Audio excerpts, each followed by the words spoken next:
नमस्ते, नमस्कार, आदाब, जय हिंद, सत श्री अकाल, गुड मॉर्निंग दोस्तों। कैसे हैं आप सब? उम्मीद करते हैं कि आपकी बिहार पुलिस की परीक्षा की तैयारी बहुत धूमधाम से चल रही है। जैसा कि आप जानते हैं कि एन वक्त पर बिहार पुलिस आयोग ने आपके सिलेबस में बदलाव कर दिया और क्लास 9th और 10th की पूरी सिलेबस बिहार बोर्ड की आपके बिहार पुलिस की परीक्षा में चिपका दिया। तो इतने कम समय में आप किताब पढ़ के आसान नहीं है। किताब पढ़ने जाएंगे आप 9th और 10th की पूरी किताबें पढ़नी पड़ेगी। 2 साल की सिलेबस है, वो पूरी पढ़ाई तो करी होगी आपने 9-10 में। लेकिन आप चिंता ना करें, मैं आपके लिए उसी किताब का एक मास्टर वीडियो ला रहा हूँ। इस कड़ी में आज क्लास 10th का मैंने आपके सामने पॉलिटी का कंप्लीट एक वीडियो लाया हूँ, जिसमें कंसेप्ट साथ में लेटेस्ट इम्पोर्टेंट MCQ यानी कि ऑब्जेक्टिव क्वेश्चंस रहेंगे। हर चैप्टर के कंसेप्ट और फिर ऑब्जेक्टिव क्वेश्चन। इसी तरह मैंने 9th के सारे सब्जेक्ट करा दिए हैं, हिस्ट्री, पॉलिटी, ज्योग्राफी, इकोनॉमी। साथ साथ अभी 10th का करा रहा हूँ। 10th का भी मैंने हिस्ट्री करा दिया, मैंने ज्योग्राफी करा दिया, अभी मैं पॉलिटी करा रहा हूँ और अब मैं पॉलिटी के बाद आपका इकोनॉमिक्स कराऊंगा। ठीक है, क्या करा दूंगा? इकोनॉमिक्स। तो चलिए अपने इस सेशन की शुरुआत कर लेते हैं class 10 polity Bihar police exam के लिए। ठीक है, चलिए आगे बढ़ते हैं। सबसे पहले, जैसा कि मैं हर वीडियो में करता हूं, आपको बिहार पुलिस का सिलेबस दिखाता हूं, फिर उसी विषय का क्लास 10th का आपको किताब दिखाता हूं, फिर किताब की विषय सूची दिखाता हूं, फिर चैप्टर वाइज काम करता हूं। तो क्लास X लोकतांत्रिक राजनीति भाग 2 है। भाग 1 कहाँ गया? आपके मन में अगर जिज्ञासा है तो मैं बता दूं, भाग 1 हो गया है 9th क्लास में। ठीक है, और भाग 2 हो गया क्लास 10th। पहला इकाई है सत्ता की साझेदारी, दूसरी है सत्ता में साझेदारी की कार्य प्रणाली। उसके बाद नेक्स्ट तीसरी जो अध्याय है, इकाई है, यूनिट है, उस लोकतंत्र में प्रतिस्पर्धा। और ये सब किताब के पॉइंट्स हैं जो अंदर बीच में होंगे। चौथा इकाई है लोकतंत्र की उपलब्धियां और 5वां है लोकतंत्र की चुनौतियां। ठीक है, लोकतंत्र की चुनौतियां। तो ये थी सिलेबस बिहार पुलिस का, जो बोर्ड द्वारा जारी किया गया, CSBC द्वारा। और अब हम ये क्लास 10th की किताब का कवर है और इस किताब की विषय सूची भी हम दिखा देते हैं। ये देखिए, लोकतंत्र में सत्ता की साझेदारी, सत्ता में साझेदारी की कार्य प्रणाली, लोकतंत्र में प्रतिस्पर्धा एवं संघर्ष, लोकतंत्र की उपलब्धियां और लोकतंत्र की चुनौती। आपने देखा, यही 5 के 5 इकाई देखिए, 5वां है, चिपकाया हुआ है बिहार पुलिस ने अपने सिलेबस में। ठीक है, तो चलिए अब हम एक सूचना दे देते हैं आपको। सूचना ये है कि मैंने सारे क्लास 9th के करा दिए हैं, क्लास 10th का भी करा दिए हैं। ये सब आपको डिस्क्रिप्शन बॉक्स में लिंक मिलेगा, या फिर हमारे YouTube के आप प्लेलिस्ट में जाएंगे तो प्लेलिस्ट में आपको एकदम फाइल बना हुआ है क्लास 9, 10th बिहार बोर्ड, उसमें जाएंगे तो सारे विषय का आपको मिल जाएगा। तो वहां जाके आप देख सकते हैं। इसका PDF अगर आपको चाहिए तो PDF ये हमारे WhatsApp और Telegram लिंक पे शेयर हो जाता है। आप हमारे वीडियो के डिस्क्रिप्शन बॉक्स में जाइए, वहां पर आपको WhatsApp और Telegram का लिंक मिलेगा, वहां से आप जा सकते हैं। ठीक है दोस्त, तो चलिए दिल थाम के बैठ जाइए, हेडफोन लगाइए, पेन और पेपर एक रख लीजिए, जरूरी चीज़ों को नोट भी कर सकते हैं और एकदम से तैयार हो जाइए, क्योंकि बिना कुछ किए जय जयकार नहीं होती। कोशिश करने वालों की कभी हार नहीं होती। डर कर आप बैठ जाएंगे कि सिलेबस बहुत बड़ा है, नहीं होगा, गलत है। 1-1.5 घंटे के वीडियो में मेरे साथ आप पूरे एक किताब का कंसेप्ट और क्वेश्चन ले सकते हैं, और ऐसा हर विषय में है। तो आपके सामने है, वो भी निःशुल्क है। बस आपसे इतनी उम्मीद रखते हैं कि आप हमारे चैनल पे आए हैं तो वीडियो को पूरा देखिए, आपको इससे ज़्यादा लाभ मिलेगा। और लगता है आपको हम आपका मदद कर रहे हैं तो आप मेरी मदद करिए, कोई पैसा नहीं चाहिए, बस चैनल को लाइक करिए, वीडियो को लाइक कीजिए, शेयर कीजिए और चैनल को सब्सक्राइब कर दीजिए। ओके, इतनी सी हमारी फीस है, बाकी निःशुल्क है, कोई पैसा नहीं। और हम आपकी मदद हमेशा ऐसे ही निःशुल्क करते रहेंगे। ठीक है, तो चलिए शुरू करते हैं। पहला, ये फिर से यहाँ पर अध्याय 5 लिखा है, ये 5 यूनिट्स हमें पढ़ने हैं। पहला अध्याय है लोकतंत्र में सत्ता की साझेदारी। दोस्त देखिए, एक बात है, पॉलिटी किताब में क्लास 10th में पहले इकाई और अध्याय में ये कहा गया है कि लोकतंत्र में सत्ता की साझेदारी। अब बहुत बच्चे यही नहीं समझेंगे कि सर लोकतंत्र क्या होता है। देखिए लोकतंत्र, लोक माने क्या हुआ जनता, और तंत्र माने हुआ शासन, सिस्टम। जैसे होता है ना कंप्यूटर सिस्टम, कंप्यूटर तंत्र, तो एक सिस्टम है, उसमें माउस है, कीबोर्ड है, हर चीज़ है, तो उसका सिस्टम होता है पूरा। जब आप, जैसे हमारा बॉडी सिस्टम, ठीक है, बॉडी में एक चीज़ नहीं है, बहुत सारी चीज़ें, उसी तरह लोकतंत्र। तो लोकतंत्र क्या होता है? लोगों का तंत्र, यानी लोगों का कंट्रोल, वैसी शासन व्यवस्था जिसमें जनता का कंट्रोल हो, लोगों का कंट्रोल हो, उसे लोकतंत्र कहते हैं। अब लोकतंत्र में जो सत्ता है, यानी जो पावर में है, जो हमारा नेता है, जो हमारा प्रधानमंत्री है, मुख्यमंत्री है, वो जो सत्ता पे बैठता है, उसमें हमारी साझेदारी कैसे होती है, कैसे हम सब मिल करके उस सरकार को चुनते हैं और उसमें हमारी साझेदारी क्या होती है, इसी बात को समझाने के लिए ये चैप्टर आया है। तो चलिए देखते हैं क्या कहता है। कहता है मुंबई भारत की वित्तीय राजधानी है। बिल्कुल, ये क्वेश्चन कई बार पूछा गया है बिहार पुलिस में, रेलवे में, कि भारत की वित्तीय राजधानी, फिनेंशियल जो कैपिटल है वो मुंबई है। उसके बाद अनुच्छेद 19, हमारे संविधान के अनुच्छेद 19 में देश में सभी नागरिकों को स्वतंत्रता का मूल अधिकार दिया गया है। भारत के राज्य क्षेत्र में कहीं भी निवास करने और बस जाने का, कोई भी व्यवसाय और कारोबार करने का अधिकार भारत के सभी नागरिकों को है। यानी आर्टिकल जो 19 है वो ये कहता है कि स्वतंत्र हैं आप, ठीक है। किस बात की स्वतंत्रता है? तो भारत के किसी भी राज्य क्षेत्र में कहीं भी रहने की स्वतंत्रता है, कहीं भी जाने आने की स्वतंत्रता है, कहीं भी आपको बिजनेस करने की स्वतंत्रता है, और ये सारे स्वतंत्रता हमें आर्टिकल 19 संविधान में दिया गया है, ठीक है। आपने पढ़ा होगा फंडामेंटल राइट, मूल अधिकार, जो आर्टिकल 12 से लेके 35 के बीच में आता है, ठीक है। तो 12 में परिभाषा है, 13 में अल्पीकरण है, 14, 15, 16, 17, 18 ये समानता का अधिकार है, 19, 20, ठीक है, 21 और 22 ये जो है स्वतंत्रता का अधिकार है। तो चलिए आगे बात करते हैं। अनुच्छेद 15, मैंने क्या कहा? 14 कहता है समानता, 14 क्या कहता है? समानता। समानता मतलब कानून के सामने, विधि के सामने देश में सब व्यक्ति बराबर है, समान है, ये है समानता का अधिकार, आर्टिकल 14। उसी तरह आर्टिकल 15 जो है वो कहता है धर्म, वंश, जाति या जन्म स्थान, यानी कि धर्म चाहे आप कोई भी धर्म के हो, जाति आप किसी भी जात के हो, जन्म स्थान आप बिहार में पैदा हो या बंगाल में, यूपी में या महाराष्ट्र में, इसके आधार पर किसी भी प्रकार का भेदभाव आपके साथ नहीं होगा, ये आर्टिकल 15 कहता है।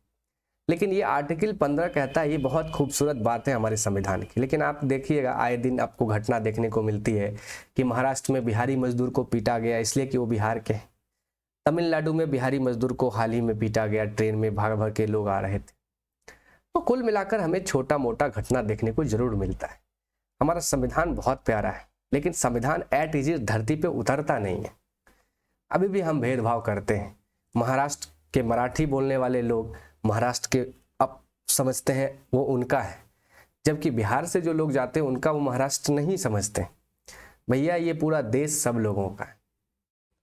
धर्म, जाति, जन्म स्थान, इसके आधार पे आप भेदभाव नहीं कर सकते हैं। आप दिल्ली से हैं, महाराष्ट्र हैं, यूपी से हैं, बिहार से।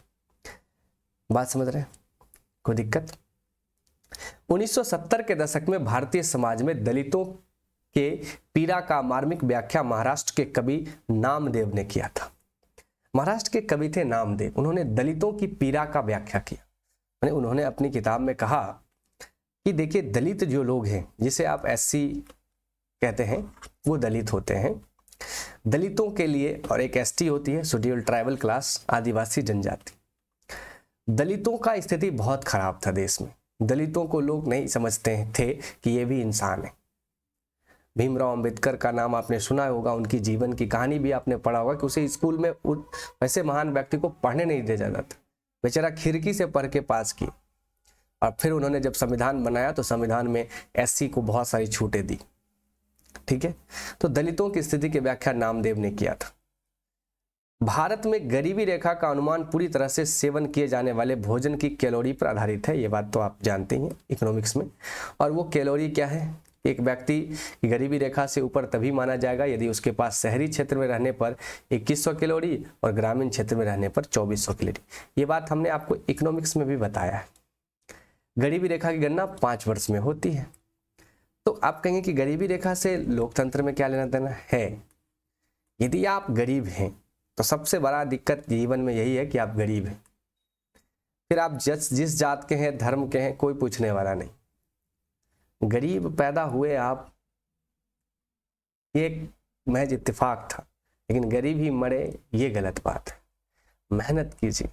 भीमराव अंबेडकर के बारे में सोच के देखिए, जो बंदा स्कूल में नहीं पढ़ा, खिड़की के बाहर पढ़ा, स्कूल के बाहर, और जो वो पढ़ लिख कर बैरिस्टर बने, लॉ किया, फिर उन्होंने जब भारत का संविधान लिखने में एक अहम भूमिका निभाई, तो उन्होंने जो दलितों के अधिकार दिए उसमें, उससे आज देखिए दलित समाज कितना आगे गया है। तो शिक्षा, तो उन्होंने अपनी स्टेटमेंट में लिखा था कि शिक्षा उस शेरनी का दूध है जिसने उसे पिया है, उसने इस दुनिया में दहाड़ा है। तो शिक्षा उस शेरनी का दूध है जिसने इस दुनिया में पिया है, उसने दहाड़ा है। तो यदि आप शिक्षा रूपी दूध को पिएंगे तो आप भी दहाड़ेंगे। अंबेडकर ने दहाड़ा, गांधी जी ने दहाड़ा, हर लोगों ने दहाड़ा। गांधी जी एक बार कहा था कि धर्म को राजनीति से अलग नहीं किया जा सकता। अब ये स्टेटमेंट आपसे पूछा जा सकता है कि धर्म से राजनीति को अलग नहीं किया जा सकता, ये बात किसने कही? गांधी जी ने कहा। तो इसका अर्थ यह नहीं निकालना चाहिए कि हिंदू या इस्लाम धर्म को आधार मानकर राजनीति की नींव खड़ी की जाए। इसलिए दोस्त, हमारा संविधान कहता है धर्म या पंथ निरपेक्ष, ठीक है, धर्म या पंथ निरपेक्ष, कि हम धर्म को देश के साथ नहीं जोड़ रहे। आपकी मर्जी है, आपका मन है, जिस धर्म में रहना है रहिए। देश का कोई अपना धर्म नहीं होता। बल्कि उनका मानना था कि राजनीति का आधार नैतिक मूल्य होना चाहिए और राजनीति धर्म द्वारा स्थापित मूल्यों से निर्देशित होना चाहिए। यानी राजनीति धर्म द्वारा निर्देशित तो होना चाहिए, लेकिन राजनीति का अपना नैतिक मूल्य होना चाहिए कि हमें क्या करना चाहिए। लेकिन कितना नैतिक है हमारे नेता, ये तो आपको पता है दोस्त। नेता और नैतिकता की बात शोभा नहीं होता। श्रीलंका में सिंहलियों की बहुसंख्यकवाद है। श्रीलंका में सत्ताधारी सिंहली समुदाय ने तमिल समुदाय के हितों का निरंतर उपेक्षा की, जिससे तमिल और सिंहली के बीच टकराव की स्थिति बने। अब देखिए ये टकराव क्यों होता है। जैसे भारत में आप देखते हैं कि दो समुदाय एक दूसरे से लड़ पड़ते हैं, दो धर्म के लोग लड़ पड़ते हैं।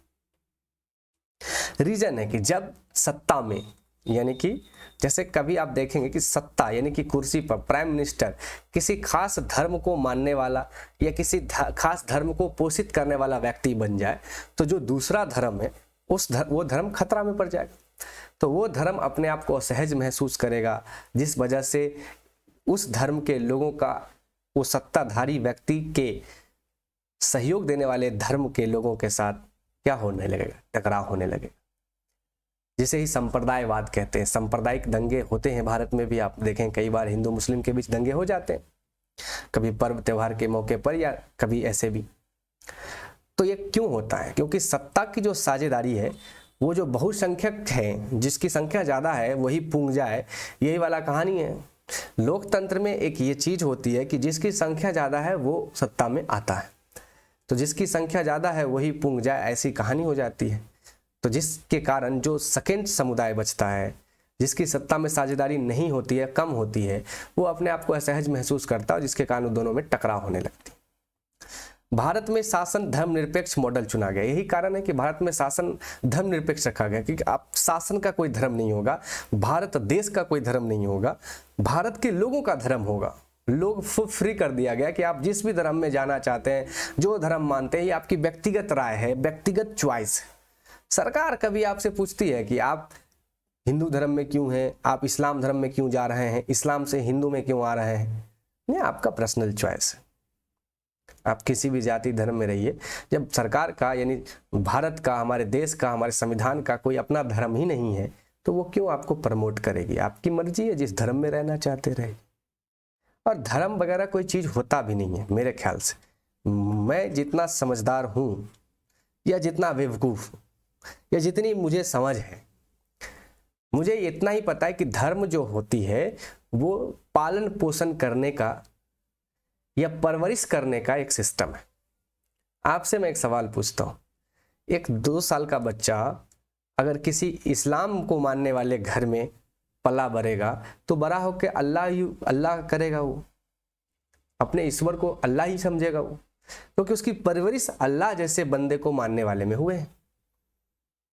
लेकिन वही किसी मुस्लिम का या इस्लाम धर्म के मानने वाले एक 2 साल के बच्चे को आप किसी हिंदू धर्म में रख दो, ये हिंदू धर्म मानने वाले लोगों के घर में रख दो, तो वो बचपन से ही उस सराउंडिंग में रहा है, चारों तरफ जय श्री राम हुआ है, बच्चा तो इस्लाम का है। लेकिन आप सोच के बताइए, क्या वो 20 साल का होकर कभी अल्लाह अकबर कहेगा? नहीं कहेगा, वो जय श्री राम कहेगा। लेकिन वो बच्चा किसका है? मुसलमान का, इस्लाम मानने वाले लोगों का। तो आपको नहीं लगता कि धर्म परवरिश का हिस्सा है? धर्म कोई चीज है नहीं। एक्चुअली हम लोग धर्म की परिभाषा ही गलत देते हैं। धर्म का मतलब क्या होता है? हिंदू मुसलमान नहीं होता है। धर्म का मतलब होता है कर्म से। जैसे मैं शिक्षक हूं तो मेरा धर्म है पढ़ाना, शिद्दत से पढ़ाना, इसमें तनी सा भी चूक नहीं होना चाहिए, ये मेरा धर्म। आप विद्यार्थी हैं, स्टूडेंट हैं, एस्पिरेंट हैं, आपका धर्म है पढ़ना, इतना पढ़ना कि आपका सिलेक्शन हो जाए, ये आपका धर्म। डॉक्टर का धर्म है इलाज करना। धर्म का मतलब कर्म है कि आप अपने अपने कर्मों पर एकदम अडिग रहिए, अचूक रहिए। लेकिन हम लोगों ने धर्म की परिभाषा क्या बना दी? हिंदू, मुस्लिम, सिख, ईसाई, वो क्या धर्म है? धर्म का मतलब कर्म, अपने काम को शिद्दत से करना ही धर्म है। बात समझ रहे हैं? अपना धर्म निभाइए। तो भारत में शासन का धर्म निरपेक्ष मॉडल चुना। हमारे देश में किसी भी धर्म को राजकीय धर्म के रूप में स्वीकार नहीं किया गया। श्रीलंका बौद्ध धर्म को चुना है, जैसे पाकिस्तान इस्लाम धर्म को चुन लिया। बांग्लादेश इस्लाम धर्म को मानता, उसके देश का धर्म ही इस्लाम है। लेकिन भारत आज भी क्या है? धर्म निरपेक्ष है, यानी पंथ निरपेक्ष है। बात समझ रहे हैं? भारत देश का कोई धर्म नहीं है। ये देखिए, पाकिस्तान इस्लाम धर्म है, इंग्लैंड ईसाई धर्म को मानता है। इंग्लैंड में 1918 में महिलाओं को मताधिकार का मान्यता मिला। 1928 में पूर्ण रूपेण स्त्री पुरुष के लिए वयस्क मताधिकार लागू हुआ। बिहार में साक्षरता महिला को देखेंगे तो 63% और पुरुष देखेंगे तो 70%। यही डिफरेंस बहुत ज़्यादा है, जिसके कारण से बिहार जैसे राज्य में जो जीवन स्तर है वो काफ़ी नीचे है।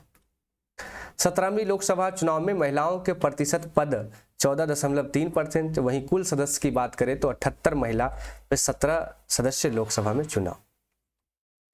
अब कह रहा है सत्ता की साझेदारी। देखिए, सत्ता में साझेदारी कौन कौन होंगे? हमारे देश में एक है पुरुष, एक है महिला, उसके बाद कई कैटेगरी है, अगरा जात है, पिछड़ा जात है, हिंदू धर्म है, मुसलमान धर्म है। तो सत्ता में किस किस का साझेदार है? तो आप पाएंगे कि महिला का तो साझेदार है ही नहीं। 543 संसद में आप देखेंगे कि 17वीं लोकसभा जो चुनाव हुआ उसमें मात्र महिला सदस्य क्या थी? 78 थी, मात्र 78 महिला मात्र चुनी गई 543 में, जबकि समाज महिला और पुरुष दोनों बराबर के आधार पर चल रहा है। तो क्या लगता है कि इस सत्ता में इनकी साझेदारी मूलचूल रूप से है? क्या आपको लगता है कि महिलाओं की बात को या महिलाओं के को केंद्र मान करके सत्ता चलाई जाएगी? नहीं चलेगी, क्योंकि इनकी साझेदारी ही नहीं है। तो सबसे पहली जरूरी है कि लोकतंत्र में हम जो सत्ता चला रहे हैं उस सत्ता में लगभग 19-20 का फर्क करके सबकी साझेदारी होनी चाहिए। जितना पुरुष की साझेदारी होनी चाहिए उतनी महिलाओं की होनी चाहिए, जितना एक धर्म का होना चाहिए उतने ही दूसरे धर्म का होना चाहिए, ताकि बैलेंस हो। सत्ता जो है वो बैलेंस हो। बैलेंस होगा तो दंगे नहीं होंगे, सांप्रदायिक टकराव नहीं होगा, एक दूसरे के बीच टकराव नहीं होगा। लेकिन जैसे ही अनबैलेंस होगा तो जिसकी संख्या ज़्यादा होगी वो अपने हिसाब से नियम कानून बनाएंगे। तो दूसरे जो धर्म संप्रदाय या जात के लोग हैं या जो लिंग के लोग हैं, महिला या पुरुष, वो लोग उन लोगों से भेदभाव करना शुरू करेंगे, टकराहट शुरू होगी तो दंगे होंगे, माहौल अस्त व्यस्त हो जाएगा। इसलिए लोकतंत्र में इस चीज़ का जरूर ध्यान दिया जाता है कि सत्ता में साझेदारी होनी चाहिए। बात समझ रहे हैं कि नहीं समझ रहे? तो महिलाओं का राजनीतिक प्रतिनिधित्व होना चाहिए, है ना। औरत के प्रति समाज में किस घटिया नजरिया के कारण ही आंदोलन की शुरुआत होने लगी और महिला आंदोलन की मुख्य मांग में सत्ता में भागीदारी की मांग सर्वोपरि रही।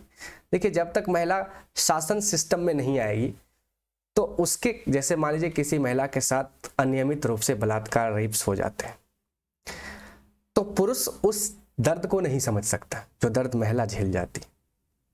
ये ठीक वैसे ही जैसे आजकल के जो लड़के होते हैं, जरा सी बात कहने पर मम्मी पापा से रूठ जाते हैं, या मान लो अपने ऐसे मम्मी पापा को डांट देते हैं या चिल्ला लेते हैं, या माँ पापा यदि आपको माता पिता ने कुछ कह दिया तो आप उन पे भड़क जाते हैं और आपकी वजह से माँ बाप रोने लगते हैं।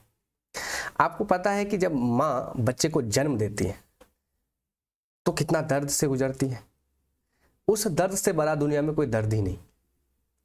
क्या आपको अगर आपकी मम्मी 2 बात डांट देती है तो क्या उससे ज्यादा दर्द आपको हो गया जितना दर्द आपको पैदा करने में वो सह के आई है? नहीं हुई ना। लेकिन आप नहीं समझे क्योंकि वो दर्द आप में नहीं हुआ, आपसे होके नहीं गुजरा, आपके अंदर बीता नहीं। तो जो रेप होता है, बलात्कार होते हैं, जिस लड़की पे होती है, जो दर्द वो लड़की सहती है, वो दर्द किसी पुरुष को कभी फील नहीं होगा। तो जब नियम और कानून बनेंगे, जब सजा देने की बात आएगी, तो पुरुष जो सजा देगा वो कभी उस लेवल का सजा नहीं दे पाएगा जिस लेवल का सजा होना चाहिए।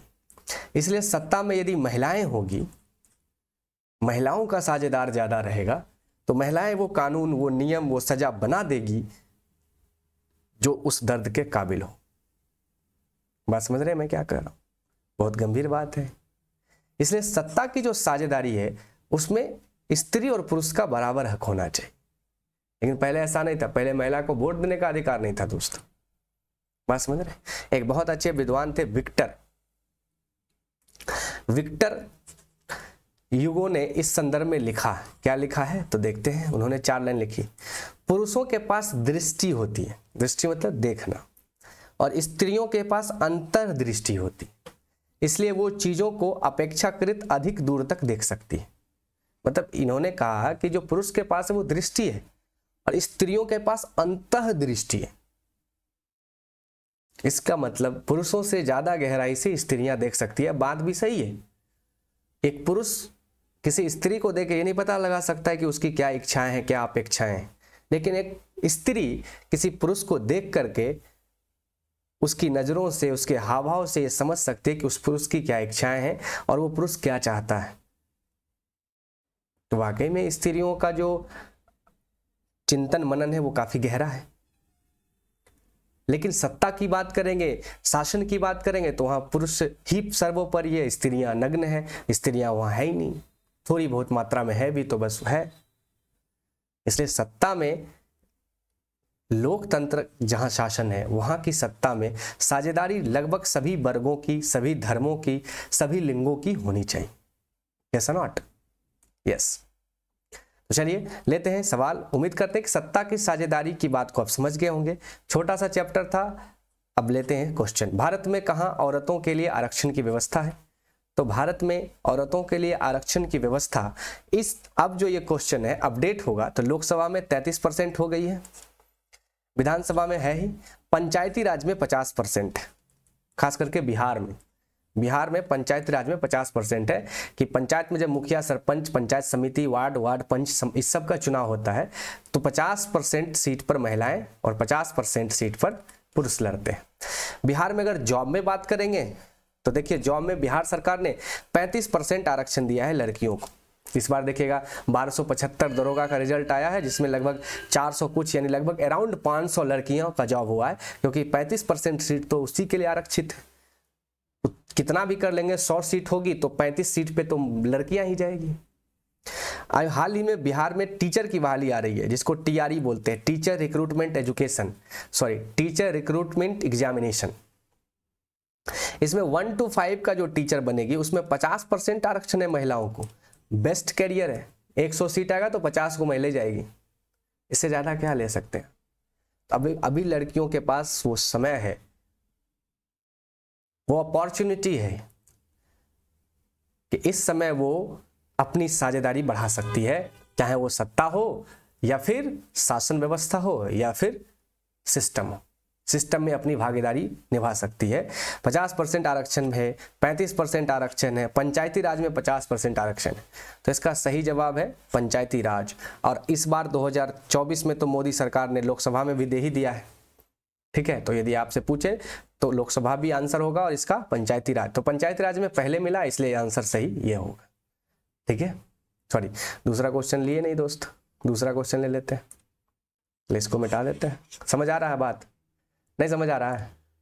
देखो नहीं समझ आ रहा ना भाई, तो वीडियो रोक के पानी उनी पी लो, फिर समझो।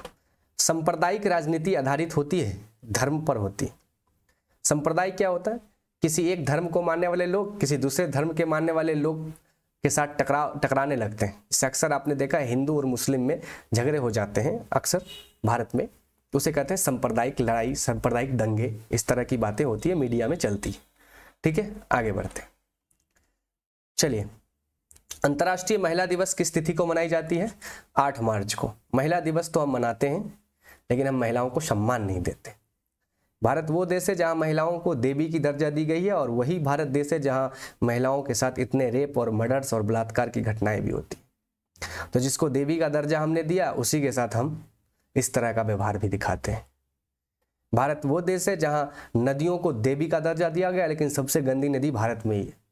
तो हम जिसको बहुत ज़्यादा पूजते हैं, उसी की सबसे ज़्यादा बर्बादी भी करते हैं। तो अंतर्राष्ट्रीय महिला दिवस 8 मार्च को मनाया जाता है। इस दिन हम चाहते हैं, कोशिश करते हैं कि महिलाओं के सम्मान के लिए, महिलाओं की साझेदारी के लिए, महिलाओं का भागीदारी के लिए समाज में, देश में, शासन में, व्यवस्था में काफ़ी ज़्यादा परिवर्तन लाया जा सके और उन्हें उनका जगह दिया जा सके। वर्तमान में नेपाल के शासन क्या है? लोकतंत्र है। भारतीय संविधान के अनुच्छेद 19 में देश के सभी नागरिकों को मूल अधिकार दिया गया है। किस चीज का अधिकार दिया गया भैया? 19 में स्वतंत्रता का अधिकार, उधर पढ़ाया था आपको।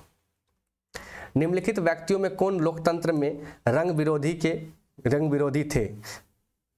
जेड गुडी। निम्नलिखित व्यक्तियों में कौन लोकतंत्र में रंग भेद के विरोधी थे? ठीक है, जेड गुडी। कौन थे? जेड गुडी। ओके, सॉरी यहां कट गया है। निम्नलिखित व्यक्तियों में कौन लोकतंत्र में रंग भेद के विरोधी नहीं थे पूछ रहा है, तो जेड गुडी नहीं थे। किंग मार्टिन लूथर थे, महात्मा गांधी तो थे, ये स्मिथ और जॉन कार्लेस भी थे, ये सब भाई साहब थे। हमको पूछ रहा है नहीं थे, तो नहीं थे जेडी गुडी, ठीक है। आगे बढ़ते हैं, अगला सवाल है सांप्रदायिक राजनीति किस पर आधारित है?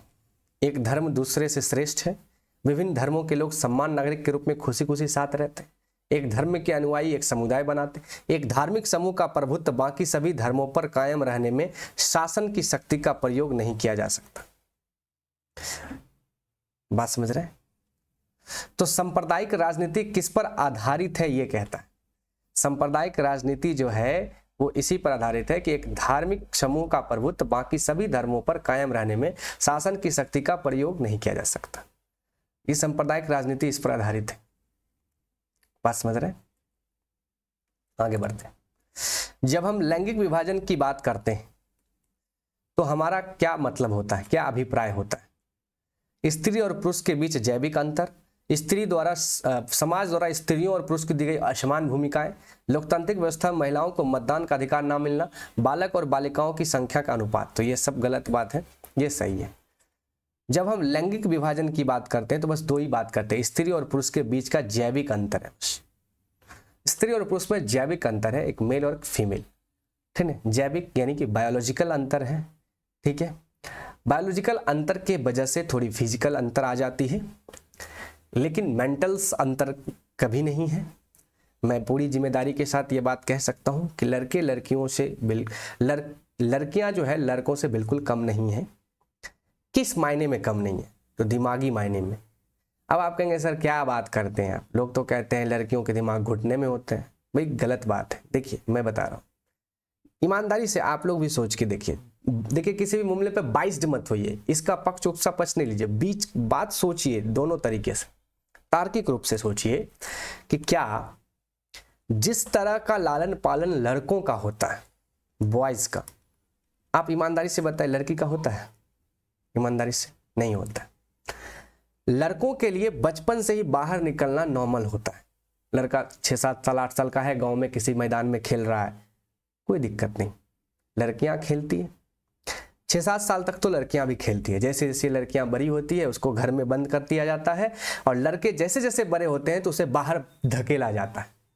ये डिस्क्रिमिनेशन हमारे समाज का है। लड़का अकेले चला जाता है मैट्रिक का एग्जाम देने, लड़की जाएगी तो उसका एक साथ जाएगा। क्योंकि हमने लड़कियों को बंद किया है, उसके दिमाग को बंद कर दिया, हमने उसे समाज से इंटरेक्ट होने ही नहीं दिया। शादी ब्याह में देखिए लड़का बारात जाता है, डीजे में डांस करता है, लड़कियां अपने घर में शादी हो तो भी बहुत पाबंदी से नाच पाती है। तो हमने परवरिश में तो बहुत अंतर कर दिया। एक को चला रहे हैं हम एकदम वंदे भारत के स्पीड में, और दूसरे को चला रहे हैं मालगाड़ी के स्पीड में, और कहेंगे कि नहीं नहीं नहीं दोनों में तो बहुत अंतर है। बेवकूफ हो, वंदे भारत की जो पावर ऑफ स्ट्रेंथ है और मालगाड़ी का जो है, दोनों में अंतर है, दोनों के इंजन में अंतर है, दोनों में भार में अंतर है। ये अंतर आपने किया है, इसीलिए वो आगे पीछे हो जा रहा है। दोनों ट्रेन को सेम डायमेंशन सेम सिस्टम में आप चला के देख लीजिए, तब पता चल जाएगा। तो जैसा परवरिश लड़कों का होता है वैसा लड़कियों का कर दीजिए एक बार, फिर पता चलेगा लड़कियां क्या चीज। और आपको मैं एक उदाहरण देता हूं इतिहास से, ठीक है। लड़कों को कहा जाता है बाहर जाओ, जॉब करो, एग्जाम, हर चीज में जाओ। लड़का बाजार जाएगा, अकेले जाएगा। लड़की बाजार जाएगी तो लड़की 18 साल की है, लेकिन 12 साल का उसका भाई उसके साथ जाता है असिस्टेंट बन के। भाई क्या मजाक है, 18 साल की वो है, वो अपनी सुरक्षा नहीं कर पाएगी, 12 साल का टुच्चा लड़का क्या से उसकी सहायता कर पाएगा। तो हमने लड़कियों को समाज में बंद करा, समाज ने उस लड़की को बंद करा। मैं इतिहास का एक उदाहरण देता हूं, आप लोग बताइए कि क्या मैं गलत बोल रहा हूं। इतिहास में एक लड़की ऐसी थी जिसका नाम थी रानी लक्ष्मीबाई। रानी लक्ष्मीबाई जिसे मनु कहा जाता है, ठीक है। वो लड़की को घर वालों ने चूल्हा चौका बर्तन बासन नहीं करवाया, घर में बंद नहीं किया, उसे तलवार दिया, घोड़ा दिया, जंगल में शिकार की, लड़ाई की, युद्ध के कलाएं सीखी। और आपको पता है जब 1857 की मैदान में, 1857 के युद्ध में अंग्रेजों के साथ जब वो लड़ रही थी, तो जब वो मर के गिर पड़ी तो किसी अंग्रेज में हिम्मत नहीं हो रहा था कि उसको उसके पास चला जाए, उतना डर उसका था। और वो तो छोड़िए, एक अंग्रेज था ह्यूरोज, उसने कहा कि पूरे भारत में वो अकेली मर्द है, मर्द है।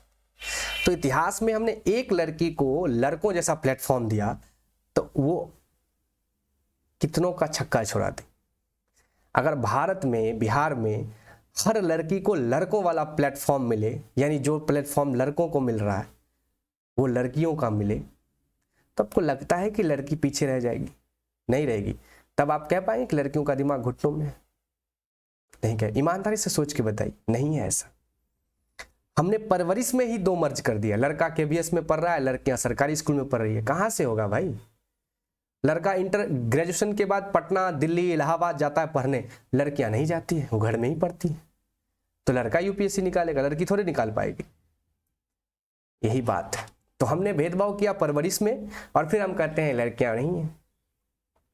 अब हर माँ बाप लड़की को नॉर्मली पढ़ाता है, स्कूल कॉलेज नहीं भेजता है, चाहता है कि कम सम पढ़ ले और शादी कर दें।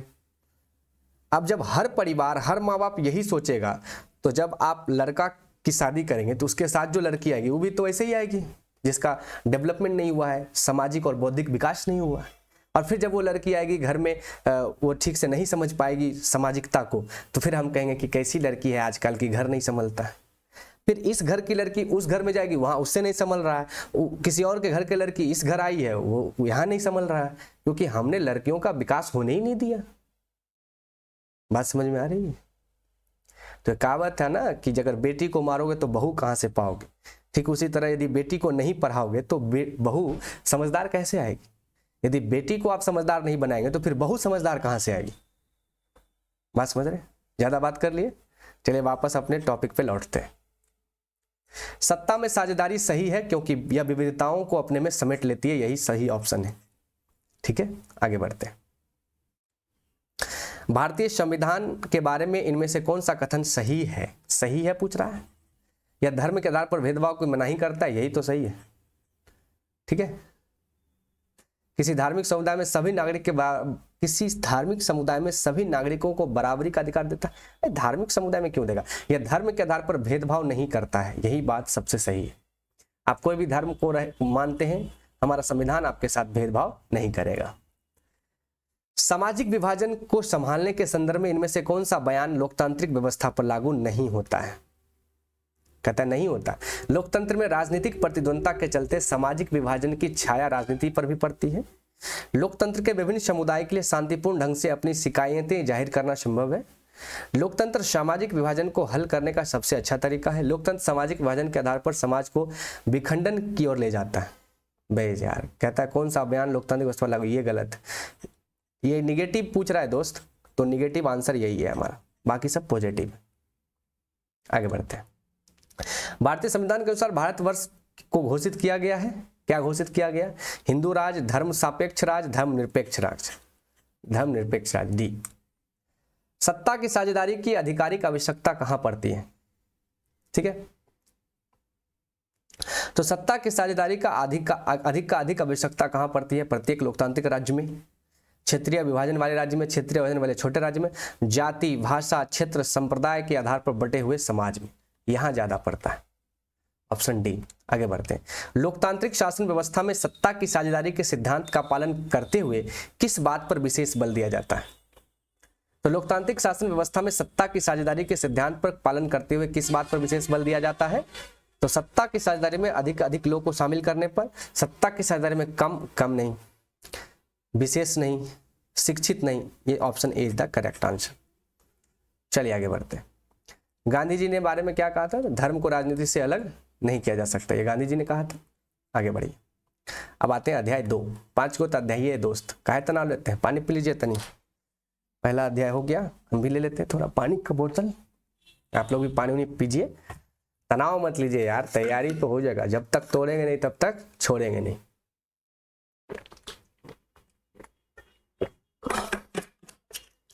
अब की बार तो वर्दी हमारी है, आपकी है। हम आपके लिए इतना मेहनत कर रहे हैं, हर विषय का कंप्लीट वीडियो ला रहे हैं, 9th और 10th का। अभी पॉलिटी ले रहे हैं, इकोनॉमिक्स ले लेंगे, फिर साइंस का ले लेंगे, और फिर समय बचेगा तो कोशिश करेंगे कि और भी विषयों को जरूर से जरूर आपकी तैयारी करा दी जाए। लेकिन दोस्तों एक बात याद रखिए, जीएस 100 सवाल में बिहार पुलिस में 80 से 85 सवाल जीएस से ही होता है। तो यदि जीएस की आपकी तैयारी हो गई, यानी कि साइंस और सोशल साइंस, ठीक है, तो आपके 80-85 सवाल एकदम डायरेक्ट हो जाएगा। तो ये एरिया ज़्यादा इंपॉर्टेंट है, तो इस पर बहुत ध्यान दीजिए, और इसीलिए हम इसका पहले आपका तैयारी करा रहे हैं। तो 9th का पूरा दे दिए हैं, 10th का भी आज या कल तक हो ही जाएगा। उसके बाद साइंस करा देंगे, तो 80 से 85 क्वेश्चन आपके मुट्ठी में आ जाएगा। उसके बाद जो बचा उस पर काम किया जाएगा, सब काम हो जाएगा, आप तनाव मत लीजिए। बस वीडियो देखिए, एक बार ना हो, 2 बार नहीं, 3 बार देखिए, 4 बार, जितना बार आप देख सकते हैं देखिए, आपके दिमाग में छप जाएगा। अगर कंसेप्ट छप गया तो काम हो जाएगा आपका। सत्ता में साझेदारी की कार्य प्रणाली। अब सत्ता में साझेदारी तो आप समझ ही गए, आप सत्ता की साझेदारी में कार्य प्रणाली कैसे होती है वो देखते हैं। ठीक है, तो चलिए उस पर बात करते हैं। संविधान सभा का गठन 1946 में हुआ, ये बात जानते हैं आप। भारत में संघीय शासन व्यवस्था है। संघीय शासन व्यवस्था कनाडा से ली गई है। संघीय शासन व्यवस्था मतलब सभी राज्यों को मिलकर के एक संघ बनाया गया है। संघीय शासन व्यवस्था कहाँ से ली गई है? कनाडा से ली गई है। ये सवाल पूछा है कई बार, बीपीएससी में, बिहार दरोगा में, बिहार एसआई में। संघीय व्यवस्था का सबसे पहला शर्त के रूप में भारतीय संविधान में 2 तरह की सरकारों की व्यवस्था की गई है, राज्य सरकार और केंद्र सरकार। तो संघ व्यवस्था क्या हुआ? संघ व्यवस्था का मतलब हुआ 2 तरह की सरकारें काम करेगी। एक हो गई स्टेट गवर्नमेंट जिसको आप कहते हैं राज्य सरकार। एक हो गई सेंट्रल गवर्नमेंट जिसको आप कहते हैं केंद्र सरकार या भारत सरकार या संघ सरकार। ठीक है, एक संपूर्ण राष्ट्र के लिए जिसे संघीय सरकार या केंद्रीय सरकार कहते हैं, और दूसरी प्रत्येक प्रांतीय राज्य के लिए सरकार जिसे हम प्रांतीय या राज्य सरकार कहते हैं। ठीक है, ये उसकी परिभाषा थी। आइए अब बात को आगे समझते हैं। संविधान में स्पष्ट रूप से केंद्र और राज्य सरकार के कार्य क्षेत्र को और अधिकार को बांटा है। तो हमारा जो संविधान का है उसमें एक 7वीं अनुसूची है, यहाँ दिया हुआ है, देखिए 7वीं अनुसूची। उसमें केंद्र और राज्य दोनों की जो कार्य है उसकी सूची बनाई गई है कि किस पर आपका काम होगा, किस पर इसका काम होगा। तो विधायी अधिकारों को 3 सूची में बांटा गया है। ठीक है, एक है संघ सूची, एक है राज्य सूची, एक है समवर्ती सूची। तो ये भी सवाल आपसे पूछ सकता है क्वेश्चन कि कितनी सूची है, 3 सूची है। संघ सूची का मतलब देश का सूची, यानी केंद्र सरकार इस पर कंट्रोल करेगी। राज्य सूची मतलब राज्य सरकार इस पर कंट्रोल करेगी, और समवर्ती सूची पर दोनों मिलकर कंट्रोल करेगी। जैसे एक उदाहरण लेते हैं, यहां आगे दिया हुआ है, तो इन तीनों सूचियों के वर्णन 7वीं अनुसूची में किया गया है। संविधान में 395 अनुच्छेद है, आप जानते हैं, 12 अनुसूची है और 22 भाग है। तो 12 अनुसूची में से 7वें अनुसूची में इसकी चर्चा है। संघ सूची में निम्न विषय पर कानून बना सकती है। कौन बना सकती है? केंद्र सरकार। तो संघ सूची में पूरे देश के लिए महत्व रखने वाले विषय हैं, जैसे रक्षा, विदेश, संचार, मुद्रा, बैंकिंग, ये सब है। देखिए, संघ सूची भारत सरकार का है, केंद्र सरकार का है। पूरे देश को कंट्रोल करने के लिए जो व्यवस्थाएं हैं वो संघ सूची में है। जैसे बैंक देख लीजिए, और मुद्रा देखिए, कभी देखते हैं राज्य सरकार मुद्रा लेके आती है? नहीं ना। रेलवे हो गया, बैंकिंग हो गया, संचार व्यवस्था हो गई, डिफेंस यानी रक्षा हो गया, विदेश नीति है, संचार व्यवस्था है। कभी देखें कि जियो के उद्घाटन में, या मान लीजिए जियो को बढ़ाने के लिए बिहार सरकार कभी काम कर, नहीं, मतलब नहीं, उसके अधिकार में नहीं आता है। बात समझे? ये ठीक वैसे है जैसे घर में आपको बोल दिया कि आपका काम यह करना है, तो आपका वो अधिकार है, आप करिए, दूसरे में नहीं घुसना है। यानी बराबर बराबर बांट दिया है कि देखो भैया, ये तुम्हारा खेत है, ये मेरा खेत है, तुम इसमें नहीं आएगा, तुम इसमें नहीं आएगा। तो केंद्र सूची में केंद्र सरकार, राज्य सूची में राज्य सरकार कानून बनाती है। ठीक है। संघ सूची में राष्ट्र हित के लिए 100 विषय शामिल है। कितने विषय शामिल है? 100 विषय। अभी 100 विषय तो आपको याद नहीं रहेगा कि कौन कौन है, थोड़ा बहुत याद रहेगा आपको। रक्षा है, संचार है, मुद्रा है, रेलवे है, बात समझ रहे हैं, ये सब है। लेकिन आप अगर आपसे सवाल पूछे और आपको नहीं आए तो एक बात ध्यान रखिएगा, जो विषय देखिएगा देश के हित के लिए वो है संघ सूची, और जो विषय एक स्थानीय हक के लिए है, किसी छोटे राज्य के लिए है, किसी छोटे जगह के लिए, वो राज्य सूची में जाता है। तो अगली सूची दूसरी क्या है? राज्य सूची। राज्य सूची स्थानीय महत्व, देखिए लिखा है स्थानीय महत्व के विषय, जैसे जेल। अब जेल, स्वास्थ्य, देखिए पुलिस, इसलिए आप देखिएगा बिहार जाएगा तो बिहार पुलिस मिलेगा, यूपी जाएंगे तो यूपी पुलिस मिलेगा, आदि राज्य सूची का विषय है। तो जो स्थानीय मामलों की व्यवस्था है उसमें कुल 61 विषय शामिल है, जिस पर कानून कौन बनाएगी? राज्य सरकार बनाएगी। बात समझ में आ गया? तीसरा है समवर्ती सूची, केंद्र और राज्य दोनों के लिए महत्व रखने वाला है। ठीक है, इसमें दोनों मिलके सूची बना, इसमें दोनों मिलके कानून बनाते हैं। इसमें 52 सूची है। जैसे बात करें शिक्षा पर, तो देखिएगा शिक्षा पे केंद्र सरकार भी बात करती है, राज्य सरकार भी बात करती है। उसके बाद आप देखिए पर्यावरण पे केंद्र सरकार भी बात करती है, राज्य सूची बात करती है, दोनों। तो पर्यावरण, कृषि देख लीजिए, तो शिक्षा, पर्यावरण, कृषि, है ना, ये सब समवर्ती सूची का हिस्सा है, जहां दोनों सरकारें कानून बना सकती है। और अगर दोनों में टकराहट हो गई तो केंद्र सरकार का वैल्यू होता है, राज्य सरकार का खत्म हो जाता है। नोट, जो विषय इन तीनों सूचियों में नहीं आते हैं वे अविशिष्ट या बचे हुए विषयों पर कानून बनाने का अधिकार केंद्र सरकार को दिया गया है। अब जिस समय संविधान बन रहा था, आप खुद सोच के देखिए, WhatsApp, Facebook, social media, YouTube तो था नहीं। अब जी आप फेसबुक पर किसी को गरिया लीजिए, यूट्यूब पर मारने लगिए, गाली गलौज कर दीजिए, तो इन सब को कानून में क्या कहेंगे? ऐसे व्यक्ति को कैसे सजा देंगे? तो इसके लिए भीमराव अंबेडकर या संविधान निर्माताओं ने सबने मिलकर 3 सूची बनाया, केंद्र सूची, राज्य सूची, समवर्ती सूची, और कहा एगो बना दो अविशिष्ट सूची।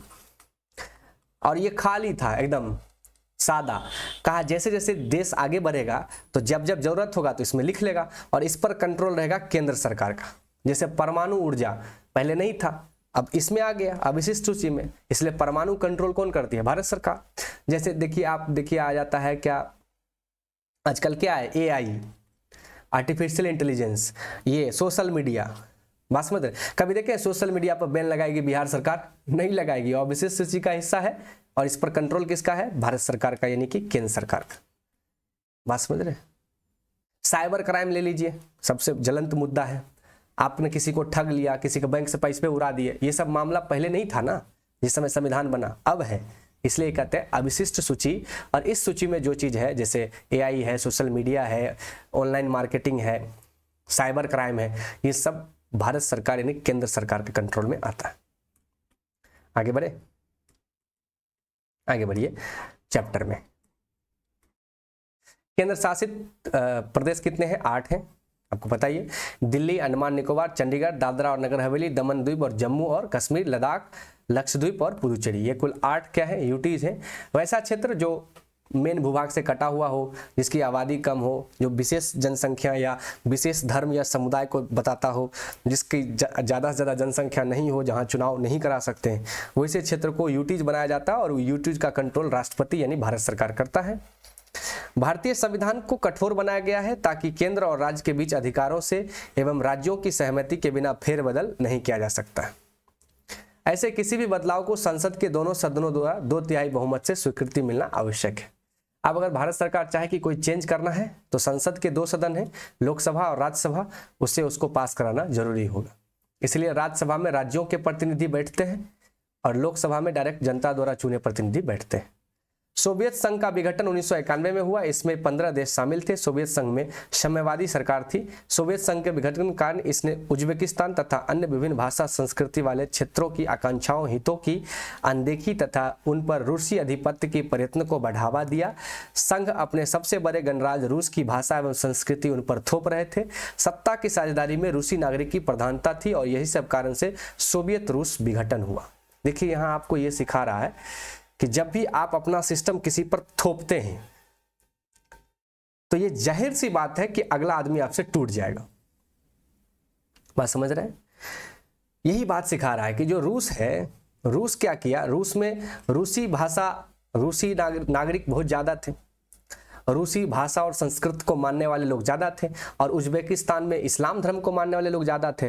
तो ये रूस वाले उन पर अपनी संस्कृति, अपनी विचारधारा थोपने लगे तो वो सब भाग गया, विघटित हो गया, टूट गया रसिया। बात समझ रहे? जैसे हमारे भारत में भी होता है, यदि हम हिंदी को साउथ इंडिया के लोगों पर जो कन्नड़, तेलुगु, तमिल बोलते हैं उस पर थोपने लगते हैं तो वो लोग टूटने लगते हैं, और यदि जबरदस्ती थोपेंगे तो वो टूट जाएंगे। बात समझ रहे हैं? ये ठीक वैसे जैसे मान लीजिए एक दो दोस्त है, एक शराब पीता है, एक शराब नहीं पीता है। अब एक शराबी दोस्त अगर शराब लेकर के उसके मुंह में घुसाने लगेगा, नहीं तोरा पिए पर, तो जबरदस्ती पिलाए दे वो, यदि समझदार लड़का हुआ तो क्या करेगा, दारू पी लेगा कि दोस्ती छोड़ देगा? तो दोस्ती छोड़ देगा भाई, क्योंकि यदि दोस्ती के लिए वो आपको ये कहता है कि दोस्त के लिए तुम दारू पी सकते हो, तो आप ये भी तो कह सकते हैं कि दोस्त के लिए तुम दारू छोड़ सकते हो, तुम नशा छोड़ सकते हो, तो दोस्ती टूटेगी वहां पे। बात बुझे? तो वही हुआ रूस में। उसके बाद वेस्ट इंडीज की बात करी जा रही है इस चैप्टर में। वेस्ट इंडीज 1958 में वेस्ट इंडीज संघ की स्थापना हुई, लेकिन केंद्रीय सरकार की कमजोरी एवं संघीय इकाई की राजनीतिक प्रतिस्पर्धा कारण 1962 में भंग हो गई, तो वेस्ट इंडीज भी टूट गया। देखिए जहां थोपिएगा, आजकल क्या होता है, हस्बैंड वाइफ में नई नई शादी होती है, हस्बैंड चाहता है कि हमारी सारी सिस्टम को ये लड़की अडॉप्ट कर ले, थोप देता है उस पर, पूरी व्यवस्था, फैमिली की सिस्टम उस पर थोपा जाता है। एक बच्ची सी लड़की आई है 18-20 साल की, एकाएक आप सारा सिस्टम उस पर थोपेंगे, वो लोड नहीं लेगा भाई, सॉफ्टवेयर हैंग कर जाएगा, तो कहेंगे ये गड़बड़ है, वो गड़बड़ है, तो वो टूटने लगेगा, लड़ाई झगड़े होंगे, पारिवारिक कलह होने लगेगी।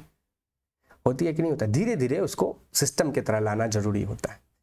1973 में चिगुआरेस संधि के द्वारा इन स्वतंत्र प्रायद्वीपों ने एक साझी संसद, सर्वोच्च न्यायालय, मुद्रा और कैरिबियन समुदाय नामक साझा बाजार जैसी संयुक्त संस्थाएं बनाई और आगे यह लोकतंत्र का मार्ग प्रशस्त हुआ। तो बाद में धीरे धीरे एक संधि हुई जिसमें वेस्ट इंडीज एक संघवाद बना। तो यही आपको दिखाना चाह रहा है। उसी तरह नाइजीरिया संघवाद बना।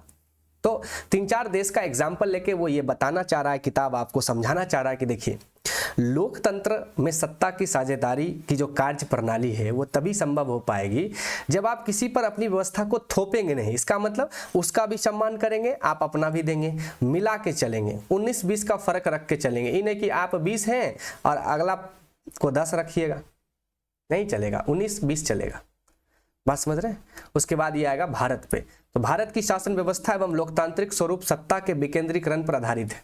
देखिए सत्ता का क्या है? विकेंद्रीकरण। ये सवाल पूछेगा कि भारत में सत्ता का केंद्रीकरण है कि विकेंद्रीकरण। देखिए केंद्रीकरण का मतलब होता है सेंट्रलाइज, कंट्रोल एक आदमी के पास, और विकेंद्रीकरण का मतलब होता है कंट्रोल सबके पास है। जैसे मान लीजिए किसी घर में विवाह हो, है ना, तो जो होशियार घर परिवार का लोग रहता है ना, 5 आदमी को क्या करेगा? 5 काम दे देगा। देखो तुम बारात को देख लेना, तुम नाश्ता देख लेना, तुम मड़वा देख लेना, और सबको रुपया भी दे देता है उसी अनुपात में, तुम इतना रखो, तुम इतना रखो, तुम इतना काम करके आना, हिसाब दे देना। ये हुआ सत्ता का विकेंद्रीकरण, यानी पावर बांट दिए आपने। और दूसरा क्या कहेगा, एक ही आदमी रहेगा, रूपा रखले रहेगा। अब आप गए ऑर्केस्ट्रा करने के लिए, बाजा करने के लिए, फोन किए, चाचा पापा इतना में होलो दबो भेजबो रूपा, ठीक है भेजे ही है। उधर से फोन करेगा भोज वाला इतना सामान होले देबो, उधर से फोन करेगा टेंट वाला इतना बात करला की करियो। इसे कहते हैं सत्ता का केंद्रीकरण। इन एक ही व्यक्ति है जो सेंटर में है, इससे काम लेट होता है, जो अगला व्यक्ति है उसको निगेटिव आता है, यार मेरा तो कोई वैल्यू नहीं है। लेकिन जैसे अब सत्ता का विकेंद्रीकरण करते हैं, पावर थोड़ा थोड़ा बांट देते हैं, तो अगला व्यक्ति भी जिम्मेवारी से काम करता है। तो विकेंद्रीकरण का अर्थ होता है सत्ता को छोटे छोटे इकाइयों में बांटना, पावर को डिवाइड करना, बांट देना। जैसे गांव में देखिएगा पंचायत होता है, नगर पंचायत होता है, नगर परिषद होता है, नगर पालिका होता है ना। ये सबको पावर दिया जाता है कि तुम गांव में रोड बनाओ, नाला बनाओ, सब काम सीएम करेंगे, केंद्र में रहेंगे। पागल हो जाएगा, हर आपके गांव का गली में सोलिंग में पानी जम जाता है, वहां रोड बनाना है, नाला बनाना है, सीएम साहब बनाने आएंगे, तो कब वो बनेगा, 10 साल में। तो सत्ता को बांटा गया, मुखिया को पावर दे दिया गया कि भाई तुम बनाओ, पैसा दे दिएगा, बताओ। इसे कहते हैं सत्ता का विकेंद्रीकरण। अब आगे बढ़ते हैं। किसी राज्य के अस्तित्व पर उसकी भौगोलिक सीमाओं के अस्थायित्व पर संसद का नियंत्रण है। बिल्कुल है, आगे बढ़िए। तो संसद क्या कर सकती है, किसी राज्य की सीमा या नाम में परिवर्तन कर सकती है। इस शक्ति का दुरुपयोग रोकने के लिए प्रभावित राज्यों के विधानमंडल को भी विचार व्यक्त करने का अवसर दिया जाता है। तो संसद के पास ये पावर है कि किसी राज्य का नाम, सीमा, ये सब में परिवर्तन कर सकता है, ठीक है, कोई दिक्कत नहीं है। तो संसद को ये पावर है कि ये सब कर सकता है, ठीक है। लेकिन सिर्फ संसद अपने मर्जी से ना हो, इसके लिए राज्य के लोगों द्वारा जो चुने हुए राज्य विधानसभा है या विधानमंडल, उससे भी भेजा जाता है कि भाई आप भी अपना विचार दीजिए, क्या ये नाम चेंज कर दे, ये परिवर्तन कर दे। जैसे बिहार का नाम हटा के बुद्ध राज्य रखना होगा, तो संसद तो कर सकती है, पावर है, लेकिन वो एक बार किससे पूछेगी, राज्य सरकार से पूछेगी, राज्य विधानमंडल से पूछेगी, राज्य में जो विधानसभा और विधान परिषद है उससे पूछेगी, उससे विचार लेगी कि हम बदल रहे हैं। ये अगर सहमति देगी तो बदलाएगा, नहीं तो नहीं बदलाएगा। इसे कहते हैं पावर का विकेंद्रीकरण। आगे बढ़ते हैं। संघ और उसका राज्य क्षेत्र। भारत राज्यों का संघ है जिसमें 28 राज्य और 8 केंद्र शासित प्रदेश हैं, ठीक है। आगे बढ़ते हैं। अनुच्छेद 1 भारत तथा अर्थात इंडिया राज्यों का संघ होगा। ये अनुच्छेद 1 कहता है भारत राज्यों का संघ होगा। 2 कहता है राज्य और उनके राज्य क्षेत्र वे होंगे जो पहली अनुसूची में हैं, ठीक है। उसके बाद 3 कहता है भारत राज्य क्षेत्र में अर्जित किए गए अन्य राज्य क्षेत्र समाविष्ट हो सकते। तो ये 1 का 1 2 3 था, ठीक है।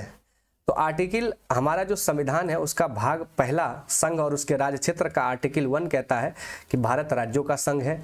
2 कहता है कि संसद नियम कानून बना करके जो भी उसे ठीक लगे तो नए राज्यों की प्रवेश दिला सकता है या स्थापना कर सकता है। जैसे कि सिक्किम हमारा राज्य नहीं था, तो चाइना से त्रस्त होकर के सिक्किम हमारे राज्य में मिला, हमारे देश में मिला, तो अनुच्छेद 2 के तहत मिला। उसी तरह तीसरा अनुच्छेद कहता है कि भारत में जो वर्तमान राज्य हैं, जैसे 28 राज्य हैं, मान लीजिए उसमें से किसी राज्य को तोड़ना होगा। जैसे 2015 नवंबर 2000 में बिहार से झारखंड को तोड़ के बना दिया गया, तो वो अनुच्छेद 3 में लिखा है कि यदि संसद को ऐसा लगता है तो नए राज्य बना सकते हैं, जो वर्तमान राज्य है उसकी सीमा में परिवर्तन कर सकते हैं। ये अनुच्छेद 3 यहाँ पर है, 2 यहाँ पर है, ठीक है। उसके बाद तो 4 क्या कहता है, 4 कहता है कि इस कार्यक्रम में राष्ट्रपति का हस्तक्षेप ज्यादा नहीं हो, ठीक है। आगे बढ़ते हैं। आपातकाल के दौरान राज्यों की शक्तियां कानूनी रूप से केंद्रीकृत हो जाती है और संसद को राज्य के अधिकार क्षेत्र में कानून बनाने का अधिकार हो जाता है। यानी अब कहता है कि जो आपातकाल का समय है, इमरजेंसी, तो इमरजेंसी में देश को बचाना है, तो देश को बचाने के लिए जो कंट्रोल होता है वो संसद के पास आ जाता है और सारे जगह कानून बनाने का अधिकार किसके पास आ जाता है, संसद के पास। तो ये सवाल पूछा जा सकता है कि आपातकाल के समय कानून बनाने का अधिकार किसी भी राज्य या क्षेत्र पर किसका आ जाता है, संसद का आ जाता है। आगे बढ़िए। राष्ट्रपति की आपातकालीन शक्तियां, आपातकाल से संबंधित उपबंध भारतीय संविधान के भाग 18 अनुच्छेद 352 से 60 तक है। तो अनुच्छेद 352 राष्ट्रीय आपात, 356 राजकीय आपात और 360 क्या है पता है आपको, वित्तीय आपात, ठीक है, कोई दिक्कत। आगे बढ़े। मंत्रिपरिषद के सलाह से राष्ट्रपति 3 प्रकार के आपातकाल लागू कर सकता है। युद्ध या बाह्य आक्रमण या सशस्त्र विद्रोह के कारण लगाया गया अनुच्छेद 352, इसे कहते हैं राष्ट्रीय आपात, नेशनल इमरजेंसी। उसके बाद राज्यों में संवैधानिक तंत्र के विफल होने से उत्पन्न आपात, अनुच्छेद 356। ये 356 ये राज्य में लगता है, जिसे आप आम भाषा में राष्ट्रपति शासन कहते हैं। और उसके बाद अनुच्छेद 360 कहता है वित्तीय आपात। क्या कहता है? वित्तीय आपात। तो वित्तीय आपात आज तक भारत में नहीं लगा है, लेकिन इसकी व्यवस्था है जब भारत में रुपया पैसा खत्म हो जाएगा तब। राज्यपाल राज्य विधानमंडल द्वारा पारित किसी भी विधेयक को राष्ट्रपति की मंजूरी के लिए तथा राज्य सरकार को हटाने तथा विधानसभा को भंग करने की सिफारिश पर राष्ट्रपति को भेज सकता है। बिल्कुल सही बात है। संविधान के 2 अनुच्छेद, अनुच्छेद 33 और अनुच्छेद 34 संघ सरकार की शक्ति के उस स्थिति में काफी बढ़ा देता है जब देश के किसी क्षेत्र में सैनिक शासन लागू हो, संसद को अधिकार मिल जाता है कि वह विशेष कानून बनाए। तो 33 और 34 जो आर्टिकल है उस पर संसद को अधिकार मिल जाता है कि जब देश में कोई सेना रहती है तो सेना के लिए विशेष पावर दिया जाता है। नहीं दिया जाएगा तो सेना कैसे काम करेगी? चलिए आप समझते हैं। बिहार में पंचायती राज की एक झलक। बिहार में स्वशासन से जड़ें काफी पुरानी है। वैशाली की लिच्छवी गणतंत्र लोकतांत्रिक था, स्वशासन का अच्छा उदाहरण है। वैदिक ग्रंथों में सभा और समिति का उल्लेख आता है। तो चलिए देखिए, हमारे राष्ट्रपिता महात्मा गांधी कहा करते थे कि भारत की आत्मा गांवों में बसती है। ये क्वेश्चन पूछा जा सकता है आपसे। भारतीय संविधान में देश की विरासत और गांधीवादी मूल्यों को महत्व देते हुए स्थानीय शासन की राज्य के नीति निर्देशक सिद्धांत 40 में स्थान दिया गया। तो अनुच्छेद 40 कहता है पंचायतों का गठन। बलवंत राय मेहता समिति बनी। बलवंत राय के नेतृत्व में एक समिति बनी जिसका नाम पड़ा बलवंत राय मेहता समिति। राष्ट्रीय स्तर पर पंचायती राज प्रणाली की विविध शुरुआत बलवंत राय मेहता समिति की अनुशंसाओं के आधार पर 2 अक्टूबर 1959 को राजस्थान के नागौर जिला में हुआ और 1959 में आंध्र प्रदेश में पंचायती राज व्यवस्था लागू की गई। अब ये दोनों सवाल बिहार दरोगा में पूछा हुआ है। कैसे पूछा? तो पंचायती राज सबसे पहले कहाँ लागू हुआ? तो राजस्थान के किस जिला में? नागौर में। कब लागू हुआ? 2 अक्टूबर 1959 में। लेकिन बिहार पुलिस में पूछेगा आपको, बड़ा खतरनाक। कैसे? देखिए, ये तो पहला राज्य है, इसका तो वैल्यू है ही। एग्जामिनर को पागल करना होगा ना आपको, वो अपनी मेहरारू से लड़ के आएगा ना क्वेश्चन सेट करने, तो कहेगा दूसरा राज्य बताइए। पहला राज्य तो राजस्थान है, दूसरा कौन है? आंध्र प्रदेश है। ठीक है, तो दूसरा वो राज्य है जहां सबसे पहले पंचायती राज व्यवस्था लागू हुआ, वो है आंध्र प्रदेश। ठीक है, तो बलवंत राय मेहता समिति ने पंचायत व्यवस्था के लिए त्रिस्तरीय सुझाव दिया। गांव स्तर पर ग्राम पंचायत, प्रखंड स्तर पर पंचायत समिति और जिला स्तर पर जिला परिषद। आप देखते होंगे कि आपके क्षेत्र में ये 3 चीजों का काम होता होगा। पूरे देश में पंचायती राज व्यवस्था को एकरूपता देने के लिए सन 1991 में 73वां संविधान संशोधन विधेयक संसद में लाया गया, जो 22 से 23 दिसंबर 1992 को लोकसभा एवं राज्यसभा में पारित हुआ। तो पूरे देश में पंचायती राज को लागू करने के लिए 73वां संविधान संशोधन हुआ। 73वां संविधान संशोधन हुआ जो 23 दिसंबर 1992 को पास हो गया। ठीक है, और संविधान के एक नए भाग 9 में आ गया। कितना भाग? भाग 9 आगे आ गया। पंचायत शीर्षक के अंतर्गत पंचायती राज अधिनियम सम्मिलित किया गया। इसमें 13 अनुच्छेद वाला एक भाग अनुच्छेद 243 रखा गया। तो आर्टिकल की बात करेंगे तो 243 भाग 9। ठीक है, और डीपीएसपी में आर्टिकल 40। ये सब पूछता है दोस्त, ये सब पूछेगा, यही पूछबे करता है। इस संशोधन द्वारा एक नई अनुसूची 11वां भी जोड़ी गई। इसमें 29 मुद्दे को शामिल किया गया। अब अनुसूची क्या था? अनुसूची 11, इसमें 29 मुद्दा है। अब सोचिए, गांव में मुखिया को काम करने के लिए 29 विषय दिया गया है, लेकिन क्या वो काम होता है? क्या वो काम होता है? बस एगो सड़क बनता है, एगो नाला बनता है, बस हो गया। वो भी वहीं बनता है जहां उसका चमचा बेलचा होता है।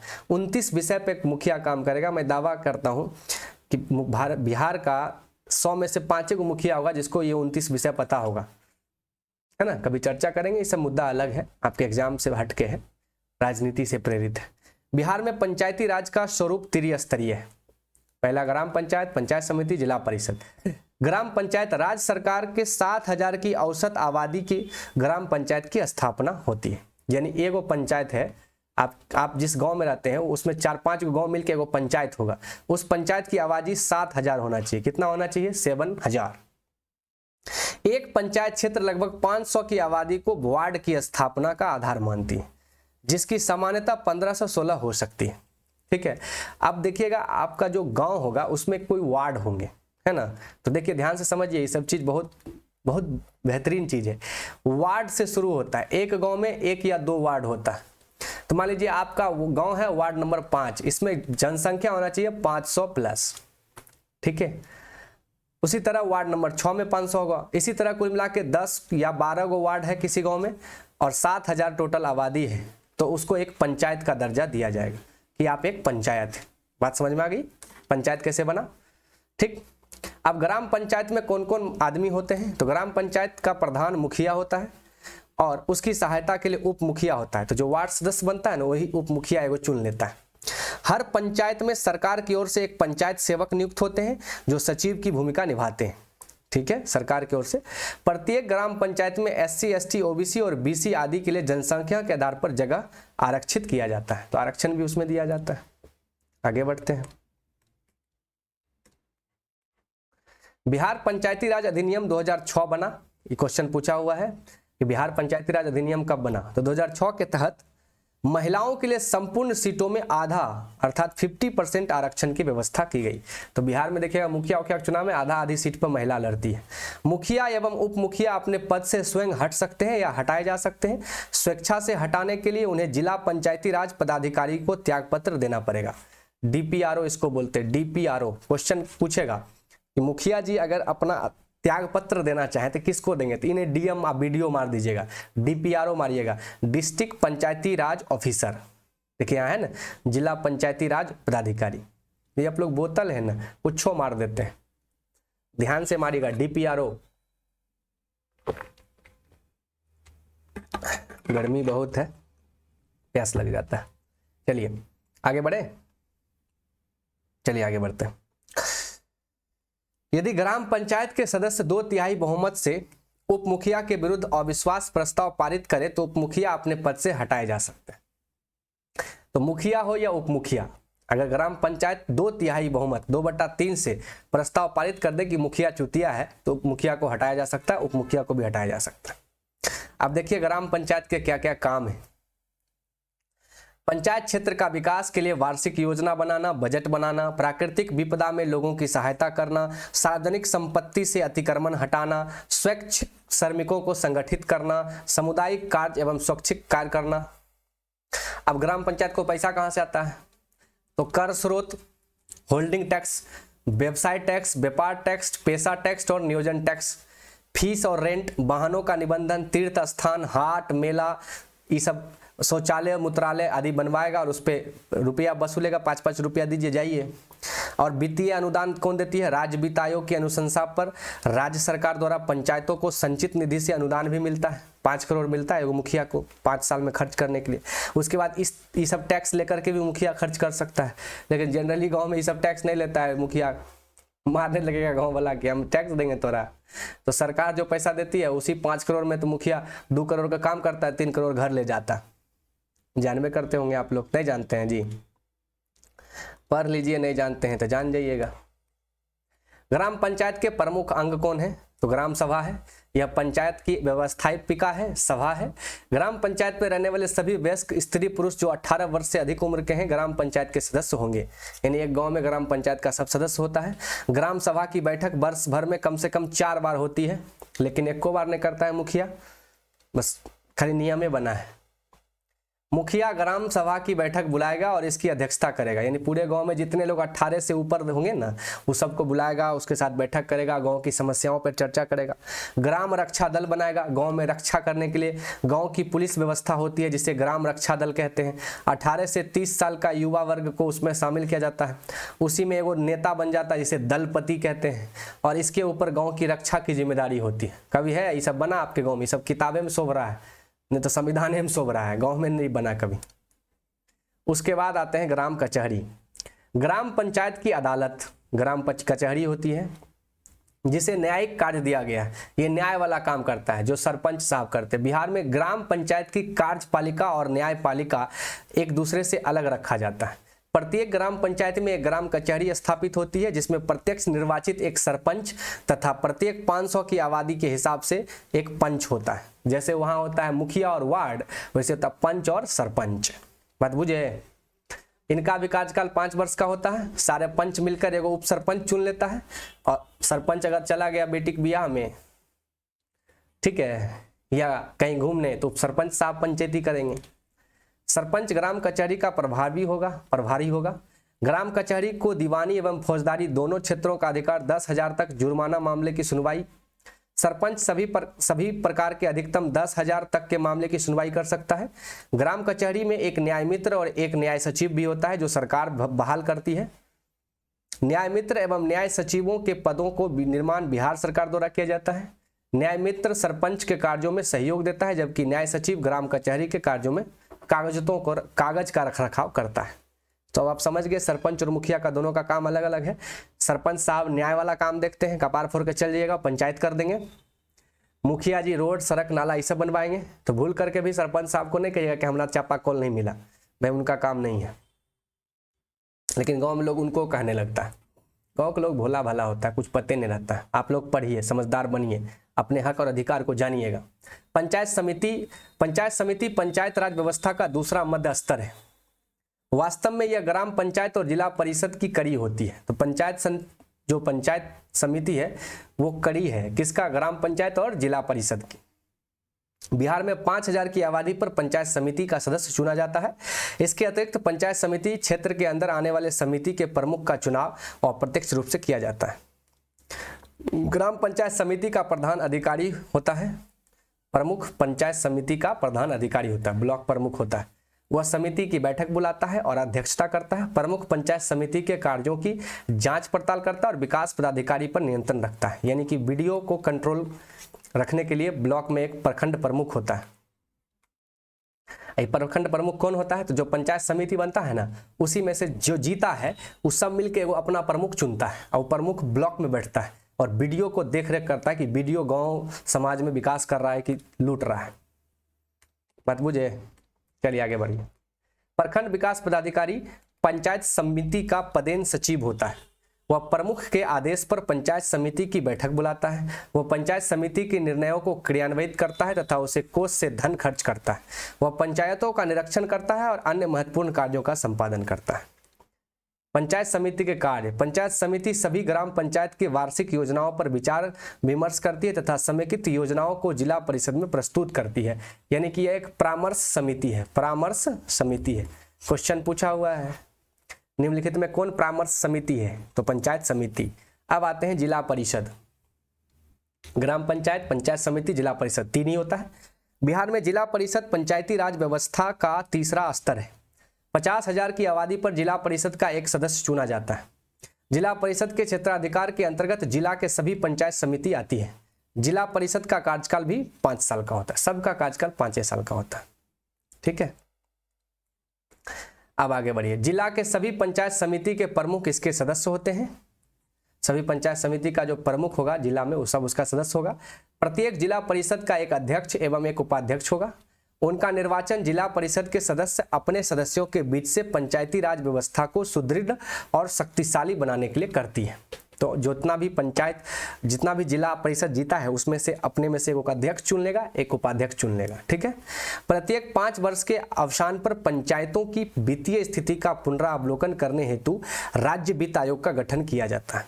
तो प्रत्येक 5 साल में एक राज्य वित्त आयोग होता है जो इस सब बात को जानता समझता है और फिर फंड देता है ताकि सब विकास हो सके। पंचायती राज संस्थान को संवैधानिक दर्जा प्रदान होने के बाद इन्हें मनमाने तरीके से विघटित नहीं किया जा सकता है। विघटन की स्थिति में 6 माह के अंदर चुनाव करवाना जरूरी है। अगर कोई पंचायती सिस्टम को भंग किया जाता है तो 6 महीना में चुनाव होगा। ये क्वेश्चन पूछा जा सकता है। पंचायतों के लिए निर्वाचन आयोग की नियुक्ति राज्यपाल करता है। तो पंचायत का निर्वाचन जो है राज्य पंचायत करता है, वो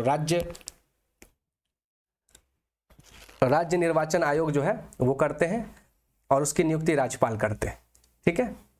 बिहार पंचायती राज अधिनियम 2006 महिलाओं के लिए संपूर्ण सीट का आधा देता है। अब देखते हैं, ये तो पंचायत जो व्यवस्था है, ये पंचायती राज व्यवस्था ये त्रिस्तरीय गांव में होता है, जिसमें ग्राम पंचायत, पंचायत समिति और जिला परिषद। लेकिन जब शहर में जाएंगे तो इसकी थोड़ी अलग है। बिहार में नगरीय शासन व्यवस्था। यूनानी विद्वान मेगास्थनीज ने अपनी पुस्तक इंडिका में मौर्य साम्राज्य की राजधानी पाटलिपुत्र के नगर पालिका संगठन के बारे में विस्तार पूर्व से लिखा है। अब ये क्वेश्चन पूछा जा सकता है कि मेगास्थनीज कहाँ का था? यूनान का था। कौन सी पुस्तक लिखा? तो इंडिका लिखा। किसका वर्णन किया? मगध पर मौर्य साम्राज्य का वर्णन किया। राजधानी कहाँ थी? पाटलिपुत्र। राजा कौन था? चंद्रगुप्त मौर्य। चाणक्य जो चंद्रगुप्त मौर्य का प्रधानमंत्री था और उसका गुरु भी था, उसने अपनी पुस्तक अर्थशास्त्र में भी पाटलिपुत्र के नगर प्रशासन का वर्णन किया है। आगे बढ़ते हैं।